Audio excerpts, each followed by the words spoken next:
would you look at this? The Montreal Canadiens are your Stanley Cup champions, and your Laval Rocket are your Calder Cup champions. How's it going, boys and girls? Welcome back to episode 10 now of my NHL franchise mode with the Montreal Canadiens. So last episode is dedicated solely to the finals, the LA Kings, who we defeated in 5 games. We'll just review this quickly. So the first game was a 1-0 shutout. Both goalies played outstanding. Game 2, 4-2 win at the Bell Center. We went to the Staples Center, lost 3-2. In Game 4, we ended up winning 4-3, which I'm pretty sure we are up 3-0. If I'm not mistaken, we are up 3-0. They came back 3-3, and we ended up burying the last second goal, Uri Slavkovsky. And as well as this game when we lost, Quinton Byfield got a goal with like 1 minute and 40 seconds left or something. And yeah, a bit of a heartbreaker of a loss there, but we bounced back. And then Game 5 at the Bell Center, we won 7-5, and we won the Stanley Cup. So boys, year 2. I mean, technically year 3, but the first year we simmed right through. So year 2 altogether, we are Stanley Cup champions. So to take a look at the playoff tree just one more time, we'll look at the journey of the LA Kings and then the Montreal Canadiens. So the first round, they actually swept the Calgary Flames 4-0. In the second round, they beat Edmonton in 7. They were down 3-2, and they ended up winning in 7-4-3. In round 5, it was a breeze. It was a game 5, 4-1 against San Jose, and then they ended up losing to us 4-1 in the finals. We ended up beating New York Rangers, so revenge there on Kreider. A big U. 4-2 game 6, and then we got revenge on Tampa Bay when we lost in the finals in the 2021 Stanley Cup Finals. We sweep them. Go to the third round, it's a breeze again. We beat New Jersey in 5, and then it's another breeze in the finals. We beat LA in 5. So our team was just dominant. Malkin Crosby on the third line, like, come on. Letang on the top 4 pairing. Fleury as a backup. We had all the experience, the best core, and then on top of our main core with Suzuki, Caulfield, Doc, Slavkovsky, Gooley, Hudson, we got Bouchard. It was a team that was destined to win. There it is, boys. 2026 Stanley Cup champions.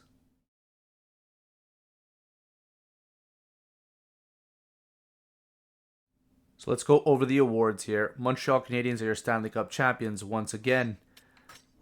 For individual awards, Jack Hughes with the Art Ross Trophy, awarded to the player who leads the league in scoring points at the end of the regular season. So he had 121 points. Jack Hughes deserves that trophy. The Hart Memorial he gets as well, awarded to the player judged to be the most valuable to their team. So Jack Hughes, that's 2 trophies you're bringing home at least. James Norris Memorial, so the Norris goes to Makar, best defenseman in the league. The Lady Byng goes to Jeff Skinner, so awarded to the player judged to have exhibited the best sportsmanship. So, the Calder Memorial goes to Macklin Celebrini. Wow. That's a controversial one, boys. Wow. Berkeley Captain. We're going to go take a look at that in just a second. You know what? I'm going to bring it up right now. So let's look at our Calder winner, 20-year-old Macklin Celebrini, 61 points in 82 games. The reason I think he ended up getting it, which I still don't believe he should have, but is because he had a better second half. If you saw, Berkeley Catton had like 42 points in 40 games at half, and Celebrini I think had, I don't know exactly what it was, but it was definitely less than Catton, and they ended up having both the 60-point mark. So I'm assuming Catton kind of dropped off second half of the season where Celebrini actually continued to progress. But at the end of the day, I mean, Celebrini there 61 points, 82 games, and did not make the playoffs, where Berkeley Catton had 69 points in 82 games. Yeah, he was a -7, but still had more points. Okay, maybe he did drop off in the second half, but he still made his team go to the playoffs. Still ended up with 14 points in 16 games, 9 goals. I don't know. At the end of the day, I feel like he probably should have got it, but he was the 4th overall pick. Maybe it was some politics involved. Celebrini was the 1st overall pick in the 2024 draft. We'll see who has the better career at the end of the day, but I think Catton should have won that. Yeah, it's just a heartbreaker, but he did have a very good season, so if it wasn't for Catton, well deserved, but I think Catton should have got that one. Moving on, Conn Smythe, yeah, Sidney Crosby, awarded to the player judged most valuable to their team in the playoffs, so we saw that. Vezina goes to Ingram. I predicted that. Yeah, a 9.35 save percentage or something. Yeah, he played amazing. Lost in the third round to us, though. Wow, William Jennings Trophy goes to Joey Decord. So what is this? Awarded to the goalkeeper who played for the team with the fewest goals scored against, minimum 25 game. Okay, nice. Yeah, we were basically the best defensive team, so kind of makes sense. Killed it second half too. So Rasmus Dahlin, Bill Masterton Memorial Trophy. Jack Adams goes to Gomez, the Calgary coach who got swept in the first round. The most team success, maybe just a season thing, who knows. Awarded to the forward who best excels in the defensive aspects of the game, Connor Bedard. Amazing. Really good for him, honestly. That shows that he's more than just a sniper. Connor Bedard playing excellent defense, that he's actually the best in the league. Ted Lindsay Award, yeah, Jack Hughes, most outstanding player. And then Morris goes to Kucherov, who had 53 goals, and Caulfield had 51 at second. Unfortunate, but well-deserved Kucherov. All right, so we'll go over the draft class. Remember, we don't have a first-round pick this year. So, yeah, Arkhipov at first overall pick prediction, 22 points in 56 games in the Russian league. Whoever's going to get this guy, it's going to be good. Not a franchise player, but definitely an excellent first overall pick. I'm not too sure about the Germans here, Sturm and Artmeyer. You got Bourgeois, McKenna, Aginla, Rubrowick, Piorola, all medium elite. So those are pretty good. It's a pretty good top 10. Definitely a good top 10. All right, so before we get into the draft lottery, let's just look at the teams and who is actually fighting for that lottery pick. Seattle Kraken was the worst team this year. Pittsburgh Penguins at 2, Chicago at 3, Detroit Red Wings at 4, Vegas 5, Dallas 6, Philadelphia 7, Nashville 8, Toronto 9, Boston 10, Utah Steelheads at 11, Minnesota 12, Islanders 13, Capitals 14, Ducks 15, and the Ottawa Senators there at 16. Actually, I just realized that Los Angeles Kings just made the playoffs, and they ended up going to the finals, so it's pretty cool. But those are your 16 teams fighting for the draft lottery. All right, welcome to the 2026 NHL Draft Lottery. The number 16 pick goes to the Ottawa Senators. Number 15 goes to the Anaheim Ducks. The number 14th pick goes to the Washington Capitals. The 13th pick goes to the New York Islanders. The 12th pick goes to the Minnesota Wild. The 11th pick goes to the Utah Steelheads. The number 10 pick goes to the Boston Bruins. The number 9 pick goes to the Toronto Maple Leafs. The number 8 pick goes to the Nashville Predators. The number 7 pick goes to the Dallas Stars. The number 6 pick goes to the Philadelphia Flyers. At number 5, the Calgary Flames. At number 4, the Chicago Blackhawks. At number 3, the Seattle Kraken. The first overall pick belongs to the Pittsburgh Penguins, which means the Detroit Red Wings get the second overall pick this year. So here are the list of players that retired this year. You got Pavelski, who got more than 1,000 points. Same with Nicholas Backstrom. Erik Karlsson decides to retire at 36 years old. Wow. I guess Pittsburgh was just that bad. Pittsburgh was that bad this year. Erik Karlsson is gone. Zach Parise, TJ Oshie, Jordan Staal, Ryan Suter, Mark Giordano retires with the Calgary Flames. That's pretty cool. Mike Hoffman, get out of here. Goligoski, shot goalies. Carey Price. Oh, what a classic. I feel so bad for him, man. Only 717 games played. 916 save percentage. He could have been way better if it wasn't for the injury and if it was not for a team that couldn't. They just never put a good team in front of him. Yaroslav Halak retires at the same time as Price. Pretty cool. That was a legendary duo right there. Ranta, Kincaid, and this guy, Ortio. Will Bouchard sign an extension? As the offseason heats up, questions swirl around whether Evan Bouchard will sign an extension with the Montreal Canadiens. The talented defenseman recently inked a one-year deal, but fans and analysts alike are curious if a long-term commitment is on the horizon. If a deal can't be reached, the Canadiens might look to shake things up by shopping a top 6 forward to fill other needs. This uncertainty has fans on edge, eager to see how the situation unfolds. Will Bouchard commit to Montreal long-term, or will the Canadiens make a bold move to bolster the roster in other areas? Kaprizov wants out? Star forward unhappy with team results this season. In a surprising turn of events, whispers are growing louder that Kirill Kaprizov may want out of Minnesota.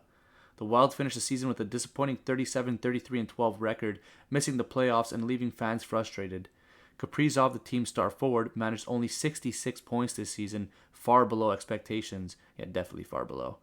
Despite his immense talent, the lack of team success has taken its toll, and rumors suggest that Kaprizov is unhappy with the direction the franchise is heading.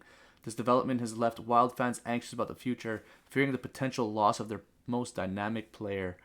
That's crazy rumor. If he gets dealt, whew. Alright, boys, it's the 2026 NHL entry draft. So the Pittsburgh Penguins are on the board at number 1. Let's see what they will do. Will they get Maxim Arkhipov? And with the first overall pick, the Pittsburgh Penguins are proud to select from the Russian League Maxim Arkhipov. So 6'2" center, 192 pounds, 18 years of age. 2 X Factors already, shock and on, it's tricky. 22 points in 56 games, so 10 goals and 12 assists with a +1 rating. And with the second overall pick, the Detroit Red Wings are proud to select from the German League Robin Sturm. So also a 6'2", 187-pound sniper. Centerman. Has a gold X Factor though. Shoots right. Thunderclap. It's tricky, puck on a string, and 1T. And with the third overall pick, the Seattle Kraken are proud to select from the QMJHL Sylvain Bourgeois. So left wing, 5'10", 177 pounds, 17 years old though. He's just an all-around good player. Listed as a playmaker, relentless, and it's tricky as X Factors. So 95 points in 66 games. With the fourth overall pick, the Chicago Blackhawks are proud to select Louis Artmeyer from the German League. 6'3", 204 pounds, 17 years old. Gold X Factor there, seeing eye. It's a pretty good one. All around, just two-way forward. With the fifth overall pick, the Calgary Flames are proud to select from the WHL Gavin McKenna. 6'2", 185 pounds, playmaker, left wing centerman. Just again, all around, 92 offensive awareness, but all around good player. Big tipper and send it. He had 110 points in 70 games. The sixth overall pick, the Philadelphia Flyers are proud to select Hanu Piorola. 14 points in 55 games. 5'11", 190 pounds, and he is a two-way forward. The Montreal Canadiens trade away Tyler Toffoli and a 59th overall pick, round 2 from Colorado Avalanche, to the Dallas Stars in exchange for the 7th overall pick and Mason Marchment. With the 7th overall pick, the Montreal Canadiens are proud to select from the OHL Ryan Rubrowick. 6'3", 201 pounds, sniper. He has a filthy shot. Good skating. Not the best hands, but those will grow. He has good offensive awareness. He'll go to the net and get some goals. 3 X Factors, tape to tape, shock and awe, and crease crasher. With the 8th overall pick, the Nashville Predators are proud to select from the National League Alvin Irons. I don't like this pick. Defensive defenseman, medium top 4. They had a medium elite to pick up, but they went with the defenseman. 10 points in 49 games. 6'1", 202. With the 9th overall pick, the Toronto Maple Leafs are proud to select from the WHL Joe Aginla. 6 foot, 178, 17 years old, elite sniper. Not as good of a shot as Rubrowick, but he does shoot more, has better hands.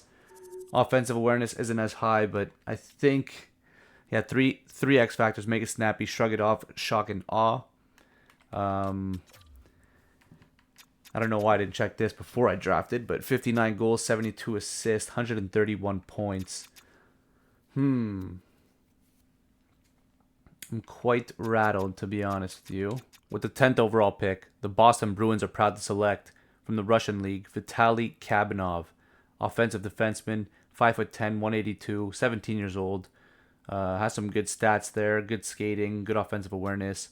Has the wheels as X factor, and had 15 points in 54 games, playing bottom minutes though.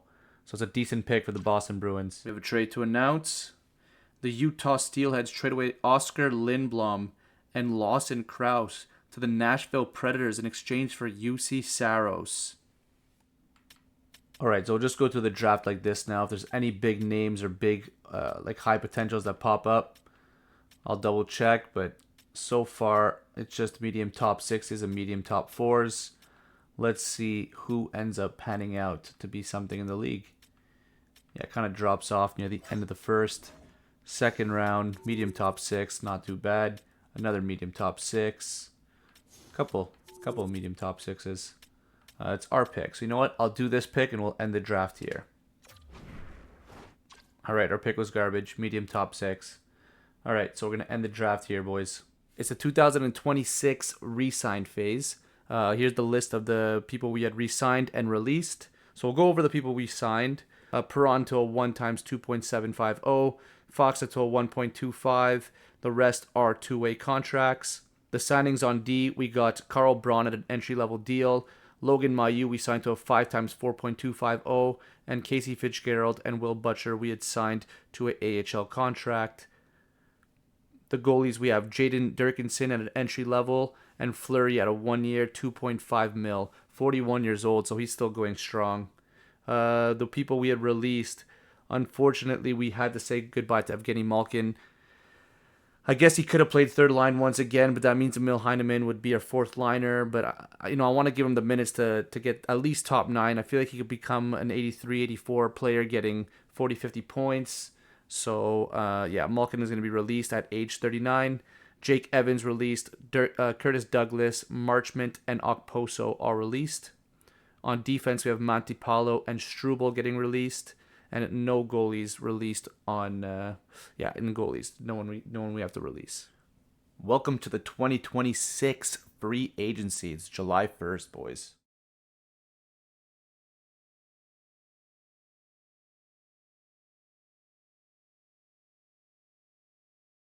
A bit of disrespect to let Malkin go to free agency in the first place, but I had to do it. 1 more year. 1 year at $6 million. He wanted 5. I gave him the $6 million. We could afford it, so I think now we're basically borderline at the cap. But yeah, Malkin's going to be on that third line with Crosby again. 1 more year, boys. Let's get that cup. So it looks as though Kyle Connor is heading to the Bruins. It appears that discussions between Kyle Connor and the Boston Bruins are heating up in free agency. While nothing is set in stone, insiders suggest that both sides are exploring the possibility of a significant move. So Connor, prolific scorer with the Winnipeg Jets, could provide the Bruins with a substantial boost to their offense. As talks progress, fans and analysts are keeping a close eye on this potential signing, which could reshape the competitive landscape of the Eastern Conference. Stay tuned as more details emerge from the evolving negotiations. So Kyle Connor to the Bruins. That would be crazy if it happens. Let's see. A huge offseason trade between the Montreal Canadiens and the Carolina Hurricanes. The Montreal Canadiens trade away Evan Bouchard, Ryan Rubrowick, Joshua Roy, 3 second-round picks, one in 2027, 2028, and 2029, a third-round pick in 2027, and a fourth-round pick in 2028, in exchange for Andrei Svechnikov, Evgeny Kuznetsov, and Jesper Fast. Evan Bouchard signs a 7-year, $14.4 million contract with the Carolina Hurricanes. The Montreal Canadiens trade away Evgeny Kuznetsov to the Dallas Stars in exchange for a 2027 and 2028 second-round pick. Montreal Canadiens also trade away Jesper Fast to the New Jersey Devils in exchange for a 2027 fourth-round pick and a 2027 seventh-round pick. So there it is, boys. Kyle Connor signs a 7-year, $11.650 million contract. All right, guys, so it's 10 days into free agency. We're going to go through some of the signings, if there's any notable ones. So, yeah, Tyler Myers to the Nashville Predators on a 1-year contract. Yoki Haru, Mason Appleton, Matt Roy to Vegas for 4 years. Anders Lee to Pittsburgh. Charlie Coyle to 2-year contract to Pittsburgh. Yeah, the Evgeny Malkin, 1 year, $6 million. Minnesota signs Jaden Struble. Laurent Brossoit goes to Ottawa. Michael Backlund to Winnipeg. It's a pretty good one. Alexander Wenberg to Seattle. Dakota Joshua to Buffalo. Stuart Skinner to Detroit on a 1-year contract. Crazy. Peter Mrazek, Connor Murphy, Josh Manson, Connor Garland, Victor Olofsson to the Nashville Predators. Garland signs to Vancouver again to 3 years. Jake Bean to Florida on a 6-year deal. Jake DeBrusk, 6 years in St. Louis. Michael Matheson, 4-year contract in New York. This league is just changing up. Mason Marchman, 2 years in Philly. Nick Schmaltz, 4-year contract in Washington. Michael Bunting, 6 years in Pittsburgh, so he goes back to Pittsburgh. Alex Tuck signs in Winnipeg, 5 years. Wow, so he leaves the Buffalo Sabres. Trevor Zegras with a long-term 7-year deal, so he's not going anywhere. Dante Fabro, 4-year contract in Florida. McNabb, 1 year in Calgary. Ekholm to San Jose and Trouba to San Jose. So yeah, after they made the playoffs last year, they want to make sure they're getting beefier on the back end and making sure they can defend properly and have their forwards just go out there and score no problem. So Trouba to a 4-year contract and Ekholm to a 2. All right, guys, I'm not sure how much I like this signing, but Trevor Zegras locks up a contract with the Anaheim Ducks, 7-year extension, $11.8 million. He's mostly a 60-point getter in his career. He had one 81-point season, which was not this year, but the year before. He got 68 points last season, so he's 25 years old. We'll see how it goes. But 7 years, $11.8 million for Trevor Zegras. So another signing, Brandt Clark re-signs in LA for 4 years at $11.18 million. I think it's a bit of an overpay, but it's getting to that point where the cap is going up. He got 50 points last season, 21 goals, 29 assists. Only his 3rd season, though, so it's crazy that he signs for that much, especially that it's a bridge deal. But nonetheless, 4 years, $11.18 million for Brandt Clark. So we're near the end of July. There's July 23rd. Mikheyev signed a 2-year contract in Chicago. Brandon Saad, 1 year in Tampa. Daniel Sprong, 1 year in New York. Evander Kane goes to Detroit 1 year. I think he was there already, though, when it was the Evander Kane for Athanasiou trade. So I guess he just re-signed with Detroit. Carson Soucy to Philly. Kevin Hayes to Anaheim on a 2-year contract. Victor Arvidsson goes to Seattle 3 years. Cam Fowler to Florida on a 1-year contract. Van Riemsdyk to Seattle as well, 1-year contract. Jonathan Drouin, 4 years to Chicago. Okay. Bobrovsky goes to the Capitals on a 1-year contract. Boone Jenner to Vancouver. I think we're going to have to go through some of the teams at the beginning of the season next video because this league has just changed so much. Jake Evans to Vancouver. Cam Atkinson to Chicago as well. I have followed to Detroit. Ryan McDonough to Vancouver, 2 years. Capo Kakinen, 2 years to Nashville. Gurianov to Carolina, so they get a forward to replace Svechnikov, apart from Roy, I guess, but Riley Smith to Vancouver, Scandella to Pittsburgh. Jamie Benn goes to LA Kings on a 2-year contract. Okay. Athanasiou goes to Florida 1 year. So a lot of signings. David Savard, 1 year at Vancouver. Thomas Tatar to the Islanders. So these are Vanacek, 1 year Tampa Bay. Ryan Johansson, 1 year in Vegas. I guess he's more of a depth forward now. Dvorak, 2 years in Colorado. Jacob Markstrom, 2 years in Edmonton. Janmark, 2 years in Florida. And that's basically it. All right, boys, it's the beginning of the 2026-2027 season. I'll show you guys our lines all while explaining the trade. So we start off here with Sean Farrell, Nick Suzuki, Andrei Svechnikov. The lineups do not change very much from last year. Svechnikov is a replacement to Toffoli. Caulfield, Doc Slavkovsky, Heineman, Crosby, and Malkin. Fisher, Owen Beck, and Radek Faksa. Defense, I got Gouli, Letang, Mayu, Hudson, Bichelle, and Korzak. And then my scratch players, I have Jacky at the moment, Perron, and Kuznetsov. I'm sure during the season I'm going to end up putting David Perron and Jacky in. But for now, this is the way we get the best chemistry, and I feel like it'll be a strong lineup going forward to start the season. So, yeah, the reason why we did this trade now, many reasons. First of all, $14 million, that's just way too expensive for any player in my liking at the moment.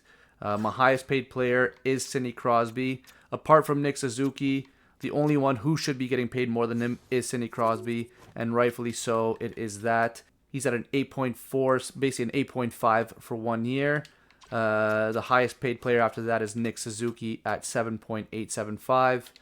Andrei Svechnikov, 7.5. So I just feel like it made the most sense. I was looking for players who would fit that top line, who were getting paid under Nick Suzuki contract, and he was really the only one.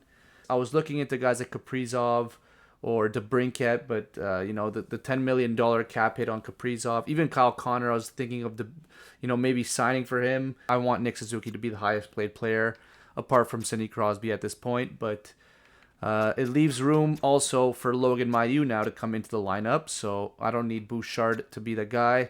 Logan Mailloux comes into the lineup. Lane Hudson can be my main guy when it comes to production. So I'm going to start with Goulet Letang on the first line, but Lane Hudson's going to get first line power play with Suzuki, Crosby, Slav, and Caulfield. And then Mailloux's going to get the second line power play time with Farrell, Doc, Malkin, and Svechnikov.